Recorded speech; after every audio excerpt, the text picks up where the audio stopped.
"You're too old to matter." That's what they told him before setting fire to his land. They didn't know he'd spent 30 years commanding Delta Force, and that today he's not alone. Briar Hollow, Alabama, population barely 600. A town nobody noticed unless they were passing through, and even then, they usually didn't stop. But on the edge of that town, tucked between rows of dogwoods and rusting fence posts, stood a quiet little farm that had survived storms, droughts, and now something far worse. The man who owned it didn't say much. Didn't need to. Colonel Ellis Monroe, retired, reclusive, and rumored to be more ghost than man, had lived alone on those 7 acres since his wife Lily passed away nearly 15 years earlier. He wasn't always a farmer. Before the soil, there were battlefields. Before chicken wire, classified maps. Before peace, war. He'd served 32 years in the U.S. military, 22 of those in Delta Force. His name had never made headlines, but inside the community of elite operatives, Monroe was legendary. He'd led extraction missions in Somalia, coordinated intelligence raids in Syria, and walked out of places most men didn't walk into. But all that ended the day Lily died. He packed away the uniform, sealed the bunker under the old barn, and disappeared into the Alabama silence. To the folks in town, he was just Old Ellis. The man who brought eggs to the farmer's market, fixed broken lawn mowers for free, and sat in the same booth at the diner every Tuesday. Kids waved, adults nodded. Nobody asked questions. He liked it that way. Until the trucks came. 2 black Escalades with tinted windows pulled up just past dawn. Ellis had been checking the irrigation line near the south fence when he saw the dust cloud rising from the gravel road. He didn't pause, didn't react. He just watched. 3 men stepped out, white, polished, overdressed for dirt roads. One carried a briefcase, another wore a Rolex too bright for that kind of sun, and the last, younger, wore aviators and an ego too large for his frame. They walked like they owned something they hadn't earned. "You, Colonel Monroe?" one of them called, trying too hard to sound casual. Ellis didn't answer. He just straightened his back and let the silence do the talking. The man laughed. "Name's Jace Raleigh. I'm with Highland Ridge Development. We're acquiring property for a luxury eco-resort. Big vision, big money. Lot of progress coming to Briar Hollow. This," he gestured to the land, "is a gold mine. We're offering above market value, clean exit, generous terms." Ellis wiped sweat from his brow, then looked them over like someone inspecting a bad engine. "Not for sale." Jace chuckled, hands in his pockets. "Sir, I think you misunderstand. It's not about what's for sale, it's about what's going to happen. This land's already been flagged for reclamation, legal stuff, zoning, environmental code, nothing personal." Ellis took a slow breath. "Nothing personal," he echoed. "That's always what they say before they take something that isn't theirs." The man with the Rolex stepped forward. "Listen, old-timer. You're sitting on 7 acres of potential. You're one man. We're a multi-state corporation. This isn't a fight you won." Ellis looked him straight in the eye. Not angry, not shaken. Just certain. "You're not the first to come here thinking they can take what's not theirs," he said.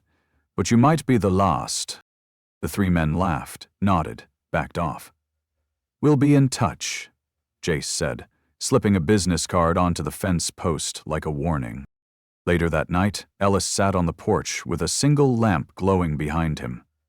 The cicadas screamed. The chickens had gone quiet. And somewhere, out in the woods, an engine idled too long. He didn't call the sheriff.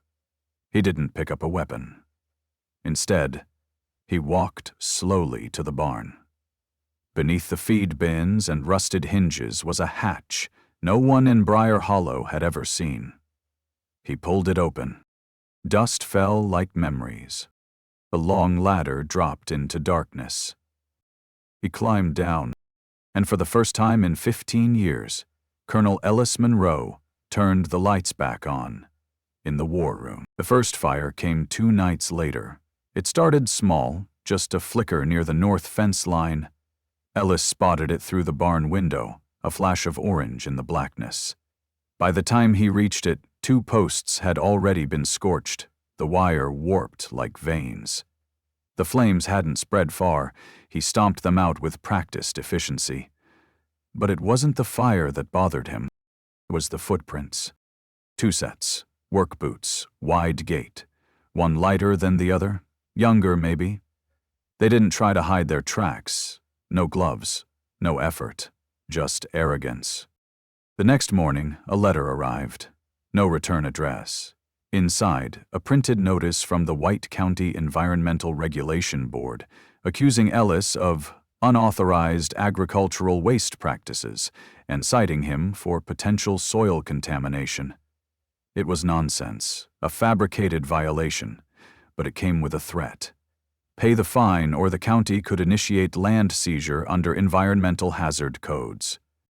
He placed the letter on his kitchen table beside a cup of black coffee and didn't touch either for hours. By noon, Sheriff Wendell Dunn came rumbling up the driveway in a rusted cruiser, heavy-set, sunglasses always too dark, and loyal to whoever paid his re-election fund. Dunn stepped out, slow, dust puffing beneath his boots. "Colonel," he greeted, trying for casual. Ellis didn't rise from his porch chair. "Sheriff, got a call from the county board. They said you might need help understanding the new land assessments." Ellis didn't blink.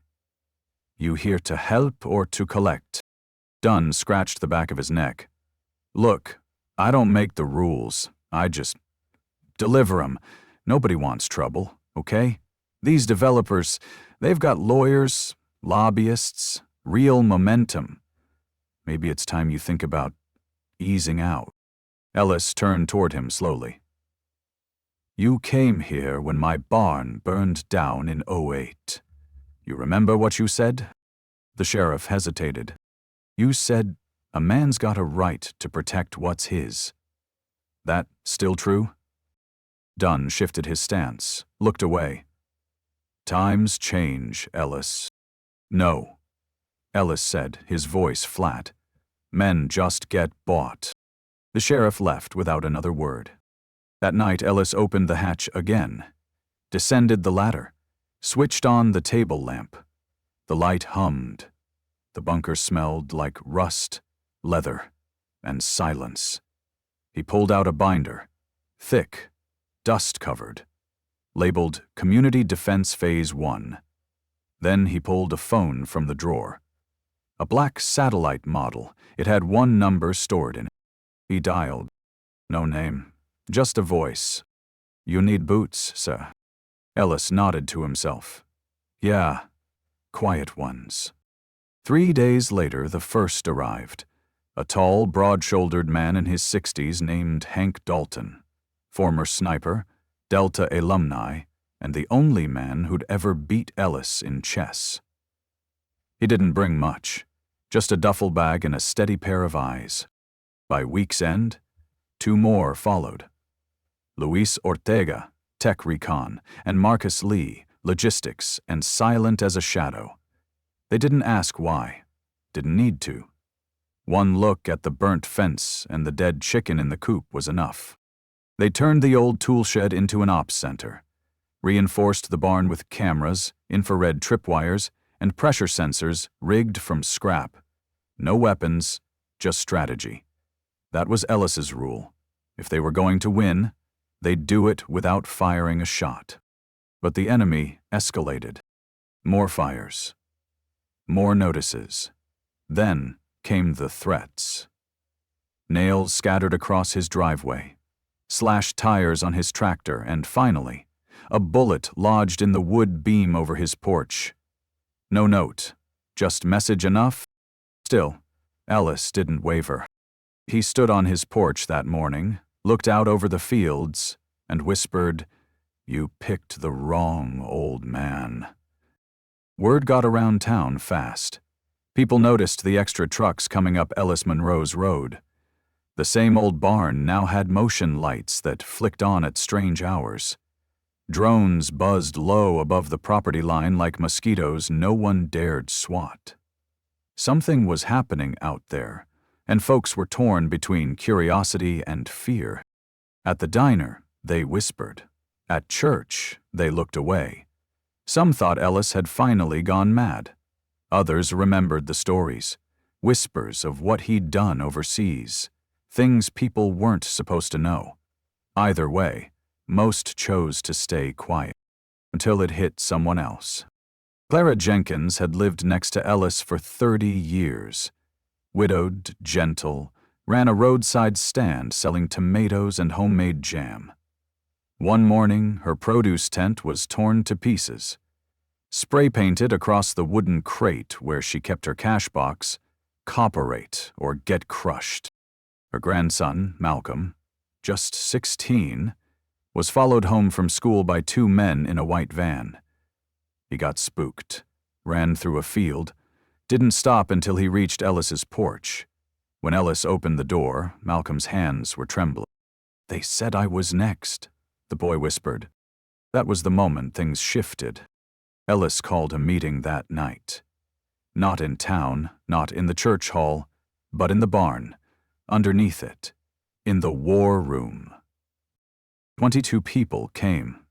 Black farmers, elders, store owners, even a school teacher. Some came angry, some came afraid, all came tired. Ellis stood before them, not in a uniform, not with medals, but with plans, maps, evidence. A projector flickered behind him showing land records, forged citations, property transfers tied to shell corporations. On screen after screen, one name kept surfacing: Highland Ridge Development, LLC. All roads led to Raleigh. He pointed to a red dot flashing on the map. "That's your land," he told Mr. Duval, an old man who'd nearly gone blind from years in the fields. "It's already been zoned for demolition. They've filed for possession, and you didn't even know." "How?" someone asked. "How are they doing this?" Ellis's voice was low, steady. "Paper, fear, silence. They count on you not fighting back, on you thinking you're alone." He stepped forward, unrolled a thick binder labeled Phase 2. "But you're not alone anymore." Marcus passed out burner phones. Hank distributed schedules, rotations for watch duty, patrols, drone monitoring, legal support lines. Luis set up encrypted messaging through old ham radio bands. Old school, but untraceable. They weren't building an army, they were building a wall no one could breach. Then came the breaking point. One foggy morning, Ellis and Malcolm drove out to the Jenkins field to check fencing. They found a man in a county-issued pickup kneeling near a property marker, planting something in the soil. Ellis called out. The man bolted, but not before Ellis got a glimpse of the logo on his jacket: White County Zoning Inspection Division. Malcolm picked up the half-buried item the man left behind.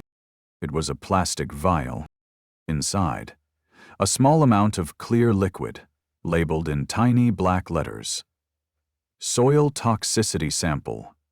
Reference 2098R. Ellis's jaw clenched. They weren't just burning fences anymore. They were planting evidence.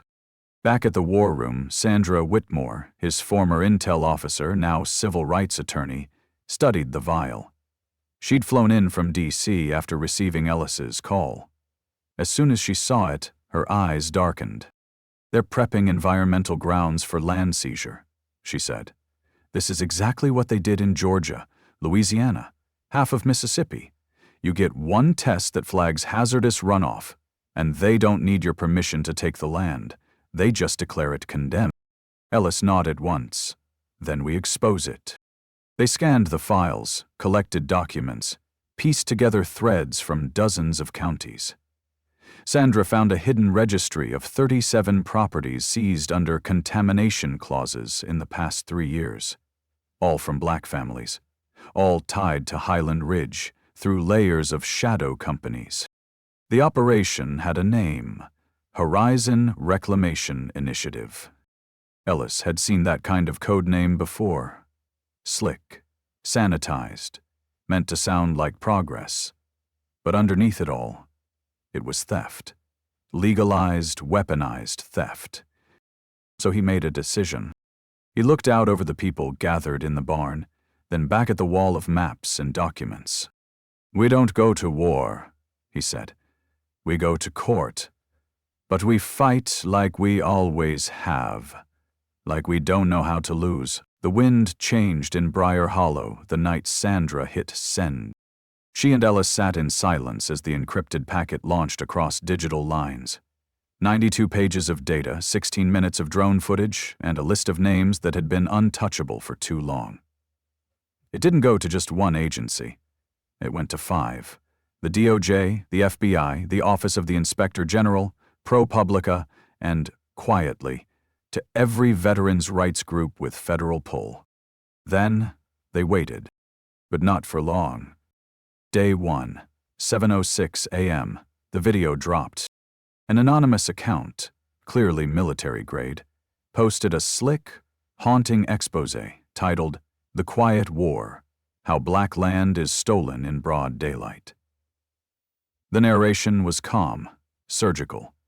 Ellis's voice filtered but unmistakable. "You think land theft is a thing of the past, that they stopped when they couldn't burn it anymore. No, they just learned how to file paperwork better. But this time, we filed back." The video exploded. Within hours, it hit 2.1 million views, climbing every platform from YouTube to TikTok. Comments flooded in from farmers in Georgia, Mississippi, Arkansas. People who had been evicted, fined, silenced. Then the duet started. Reactions from veterans, from lawyers, from influencers. Then came Anonymous. They posted a single image on Twitter, Highland Ridge's internal IP address, and a timer. "We're watching. You're next." Day 2, 5:43 a.m. Black SUVs sliced through the mist in Montgomery, Alabama. The Raleigh estate gates shuddered open as FBI agents in full tactical gear stormed in. Drones overhead. Flashlights sweeping, a battering ram took out a reinforced office door. Inside, Jace Raleigh was already awake, shirtless, pacing, phone in hand. He didn't resist. He didn't have time to. They handcuffed him in front of his $12,000 0-cents espresso machine and read out the charges. Conspiracy to defraud the United States. Racketeering. Document forgery. Racial targeting under Title VI. From his front lawn, camera crews caught everything. Meanwhile, agents raided Highland Ridge's Birmingham headquarters and 4 zoning board offices across 2 states. Records were seized, emails pulled, hard drives imaged on the spot. In one office, an official tried to shred documents while agents watched. They arrested him before the paper jammed. By noon, Senator Charles Raleigh stood in front of a podium outside the Capitol building, flanked by lawyers, sweat pooling beneath his collar. "I had no direct involvement in the operations of my son's company," he claimed. But just 45 minutes later, NBC released a recording, his voice, behind closed doors, at a Highland Ridge board meeting 6 months prior. "You get these people scared enough, they'll sign anything. Just keep the inspectors rotating. Keep the language vague." He resigned that night. Day 3. The retaliation came. Not from Ellis. From the people. In Briar Hollow, a group of teenagers set up camp outside the Highland Ridge regional office. Peacefully, but with signs that read, "We're not in vision." A TikTok video of Clara Jenkins hugging Malcolm after getting their land back went viral. Malcolm, who once trembled on Ellis's porch, now stood in front of City Hall, reading zoning law out loud to passing neighbors. In Georgia, a lawyer cited Monroe v. Highland Ridge in a land restitution motion. In Mississippi, 2 black families reopened lawsuits they'd been forced to drop 3 years earlier, now with a national spotlight on their side. But inside Highland Ridge's inner circle, things fell apart fast. A whistleblower, Lisa DeMarco, former compliance officer, leaked 70 internal emails to a journalist at The Guardian. In them, executives joked about targeting vulnerable black landholders, discussed manipulating soil sample data, and mocked old-timers too tired to fight. One executive even wrote, "Don't worry about Monroe. He's just an old soldier playing farmer. Give it a week. He'll fold." That line made the front page of the Washington Post. Under it, a photo. Ellis Monroe, arms crossed, standing tall before a burned fence, and 25 neighbors behind him. But Ellis wasn't done. Sandra filed a federal class action lawsuit, backed by Veterans for Land Justice and the NAACP Legal Defense Fund. Within the first week, 67 families joined. Some had lost their land already. Some were fighting to keep what was left. Then came the public hearing. Ellis wore a plain gray suit. No medals, no ribbons, just presence. The hearing was live-streamed. Over 4 million viewers. Senators from both parties leaned forward as he took the witness stand. "I've buried men overseas. Men who died believing this land meant something," Ellis said. "And now I'm watching their grandchildren have it stolen, not with bullets, but with bylaws and silence. We weren't trained to be silent." A pause. "We were trained to finish the fight." The room held its breath. One reporter tweeted, "The internet has George Floyd. The farmers have Ellis Monroe." 1 week later, the verdict. Jace Raleigh sentenced to 28 years in federal prison. Highland Ridge Development dissolved. $183 million 0 cents restitution fund created for affected families. Federal task force launched to review all underutilized land transfers from the past 15 years across 9 states. Mandatory racial impact review for all land seizure cases moving forward. In Briar Hollow, they didn't celebrate with banners. They celebrated by rebuilding fences. Clara got her tomato stand back. Duval's fields were replanted by volunteers. And Ellis? He stepped onto his porch one Sunday morning to find a group of young men building a flagpole. "We figured this land should fly something more than dust," one of them said. They hoisted a flag. Not a national one, not a Delta Force emblem, but a white banner stitched by hand that read, "This land remembered." The media moved on. The cameras packed up. The hashtags slowed. But in Briar Hollow, life didn't go back to normal. It moved forward with something deeper than victory. It moved forward with memory.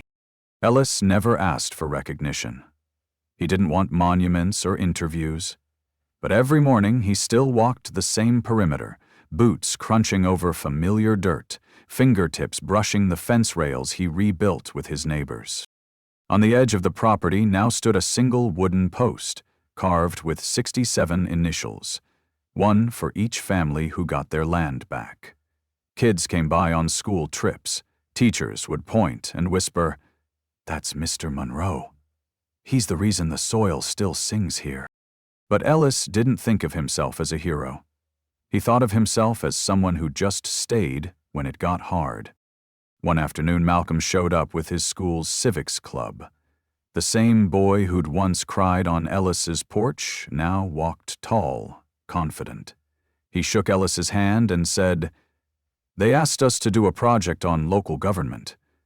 I told them this place taught me more than any textbook ever could." Clara Jenkins came by later that week with a small envelope. Inside, a black and white photo from 1983. her late husband and Ellis in uniform, standing beside a Humvee. She wiped a tear and said, "He always said if anything ever went wrong, he'd want to be buried where the fight ended. If you ever need to dig, I'd like it to be here." Ellis didn't say much, just nodded, placed the photo in a weathered frame on the mantel. That night, he sat on the porch. No news crews, no court dates, just the rustle of trees and the low hum of life returning. Sandra called from D.C. "The fund's expanding," she said. "We've got 3 more counties on board. It's working, Ellis." He smiled. "Good. Just keep it quiet. Let the soil speak first." 2 weeks later, the town gathered for a potluck. Not for politics, not for protest, but for planting. A new greenhouse had been built next to the Jenkins field, powered by solar panels donated by Veterans for Land Justice.